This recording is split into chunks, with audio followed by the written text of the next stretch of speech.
So hi and welcome to the second part of the IoT Industry Bartalk. In part 1 we already had a great talk about the top first-hand use cases to increase productivity. Make sure you catch up on this if you missed it. So let's get some best practices today how to enable the flexibility of the brewery operation of the future with the Internet of Things technology. So modularity of the production, how to deal with changing beer times and flexible beer lines and much more. You should stay tuned if you want to know the first-hand use cases of flexibility, if you want to discover the secret of flexibility and if you like beer. So let's start and cheers to our guests.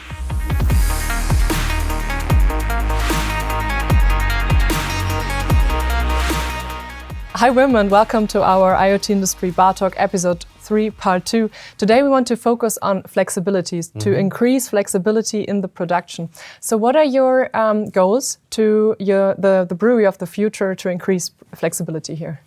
Yeah, in fact, our breweries and our vertical operations, they really need to be able to produce the product that our consumer wants. So really be able to incorporate our innovations. Yep. And that's why we need to bring actually new capabilities to our operations in order to let them produce a wider range of beers and a wider range of packages. So when we take those goals now to concrete use cases, because many companies in our IoT community are enabling like different initiatives to enable those goals. Could you give us the top use cases for flexibility for your brewery of the future? Yeah, so as I indicated, so the amount of products in our breweries is increasing, and that has an impact on the fact that the amount of the runs become smaller, the amount of changeovers are increasing, and as a consequence we have more downtime. So really we aim to further increase our productivity while introducing in fact this flexibility. So that's the challenge, to bring and combine the two. And that's where technology actually comes in. RCO, rapid changeover, or advanced automation helps us to do recipe changeover. So changeover on the fly with a push on the button. Okay, so this is one example, recipe changeover. Do you have another example which is relevant for you here?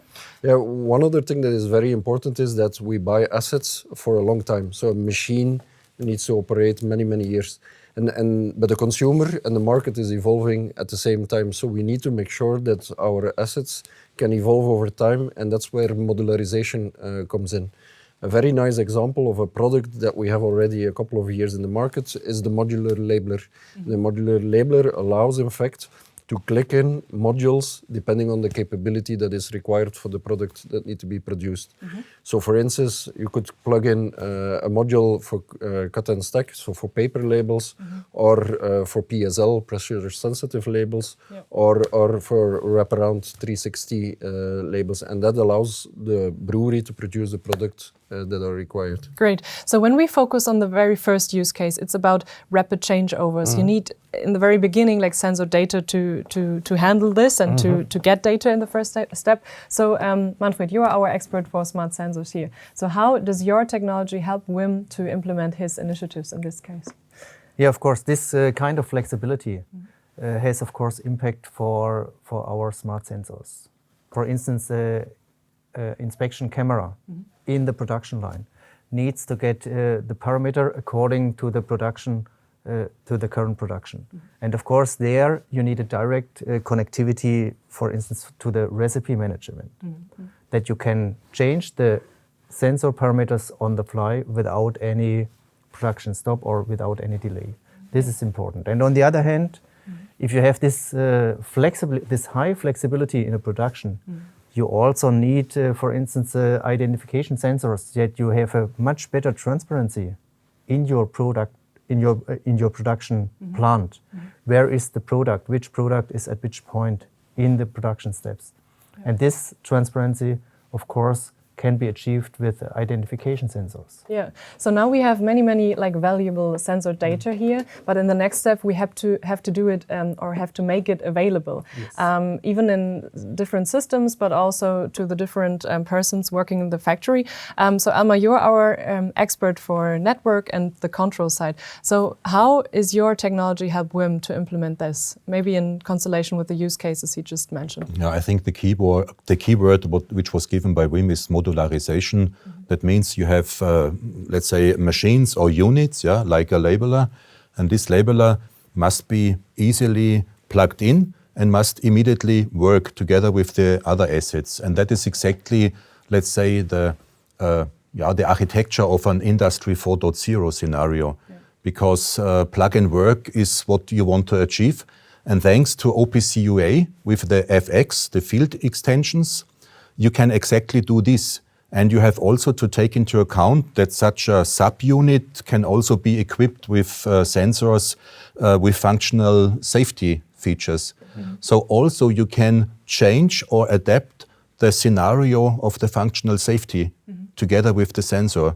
And this is exactly what Wim needs, because he must be future-proof, as he said, that a machine must work maybe in 5 or 10 years, the same. And if you are using OPC UA as a vendor-independent technology, then machines, sensors, and any cyber-physical system can exactly, let's say, be integrated very well to communicate to the north, for example, to an MES system or to the cloud, or can exchange machine to machine, or can go down to the field level to operate high-speed applications with motion devices and functional safety in a deterministic manner. Great. So now we talked about the data itself, so the data quality of the sensors, and then to make it available in the next step in the network and in the different systems. The last part, Joachim, I'm looking in your direction, would be the connectivity or even the cabling to do that.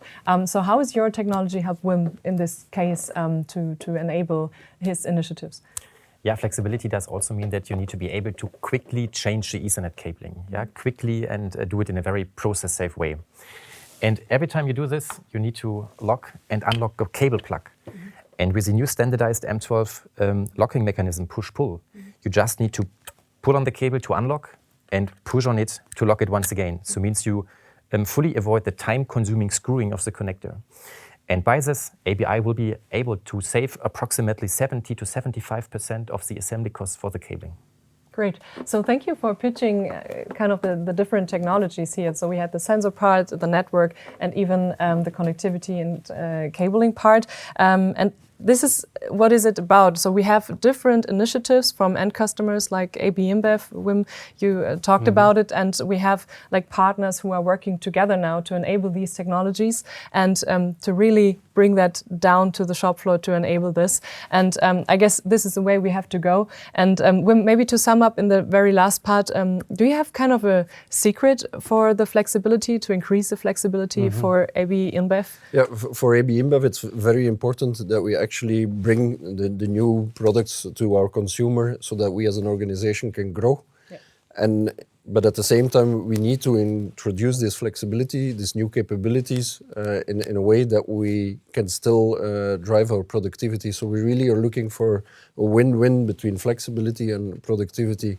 And that will allow us to both win with the consumer and also win as AB InBev. So win-win is exactly the point, right? I think the goals Wim explained and the targets which you have can be easily linked to the Industry 4.0 initiatives. But if we are talking about technologies, the right technologies and the joint effort which all supplier has to start with, I think this is exactly the right starting point, that we say, okay, we need standardization, we need a right connectivity, and then of course we will really bring our end customer to the next level and that they can achieve their goals. I think this is pretty important for all of us. Great. So maybe we should do a toast on it. So let's grab a Corona beer and I would say to future with more cheers. Cheers. Cheers. So thanks for watching the second part of our IoT Industry Bartalk with AB InBev, and also a big thanks to our guests. I hoped you liked it and that you will not miss our last round with AB InBev. Our topic then, sustainability. So for more best practices from our IoT community or to discuss coming starting points, please feel free to get in touch using the contact details in the description. And subscribe to our IoT use case update for a monthly overview of the newest projects of our IoT use case community. So bye-bye and see you in the next video.